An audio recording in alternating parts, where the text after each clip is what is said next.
രാത്രിയുടെ കടുത്തവരെ പരിശോധിക്കുമ്പോൾ ഒരു ദിവസം 100 കണക്കിന് സുന്നത്തുകൾ നമ്മൾ നഷ്ടപ്പെടുത്തുന്നുണ്ട്. ഇതൊക്കെ ഇബാദത്താണ്, സുന്നത്താണ് എന്ന നിലയിൽ നമുക്ക് വായിച്ചാൽ നമുക്ക് വലിയ സുന്നത്തുകൾ കിട്ടും, ഒരുപാട് പ്രതിഫലങ്ങൾ കിട്ടും. എന്നെ ഞാൻ സൃഷ്ടിച്ചത് എന്നെ ആരാധിക്കാനാണെന്ന റബ്ബിന്റെ ആ നിർദ്ദേശത്തിന്റെ പരിധിയിൽ ഈ ഇത്തരം കാര്യങ്ങൾ ഉൾപ്പെടുമ്പോൾ ഇതൊക്കെ നമ്മൾ ചിന്തിക്കാതെ പോവുകയാണ്, നാം ചെയ്യാതെ പോവുകയാണ്. ഇതൊക്കെ ചിന്തിച്ചാൽ ഇതൊക്കെ വിവാദത്താക്കി മാറ്റിയെടുക്കാൻ നമുക്ക് കഴിയും. അതുകൊണ്ട് നമ്മളൊക്കെ കുറഞ്ഞ ദിക്കുകൾ ഇത് മാത്രം ചൊല്ലിയാൽ നമുക്ക് വിക്രമാതിനായി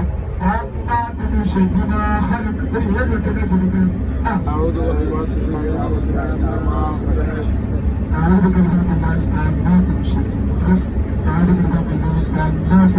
ما خلق. أعوذ بكلمات الله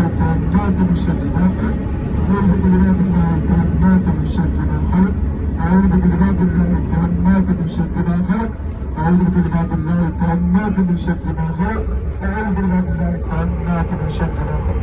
بسم الله لا يضر باسمه شيء في الأرض ولا في السماء والسميع العليم. بسم الله لا يضر باسمه شيء في الأرض ولا في السماء والسميع العليم. بسم الله لا يضر باسمه شيء في الأرض ولا في السماء والسميع العليم. بسم الله لا يضر باسمه شيء في الأرض ولا في السماء والسميع العليم. بسم الله لا يضر باسمه شيء في الأرض ولا في السماء والسميع العليم. بسم الله لا يضر باسمه شيء في الأرض ولا في السماء والسميع العليم. لا يضر باسمه شيء في الأرض ولا في السماء والسميع العليم. بسم الله لا يضر باسمه شيء في الأرض ولا في السماء والسميع العليم.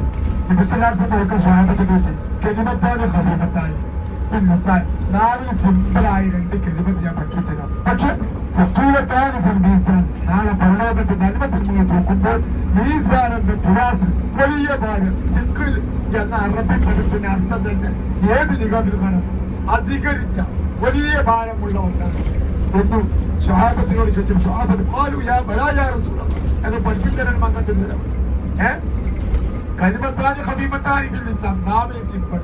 ഹബീബത്താനി ഇലർ റഹ്മാൻ, റബ്ബിന് വലിയ ഇഷ്ടം. ബശീറത്താനി ഫിൽ മീസാൻ, മീസാൻ തുലാസ് വലിയ ഭാരം.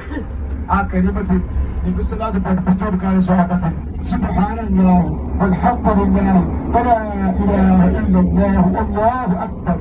മറ്റൊരു അദുഹാത്ത് ബിഹംദിഹി അസ്തഗ്ഫിറുല്ലാഹ്, സുബ്ഹാനല്ലാഹി വബിഹംദിഹി സുബ്ഹാനല്ലാഹിൽ അലീം وبحمده أستغفر الله.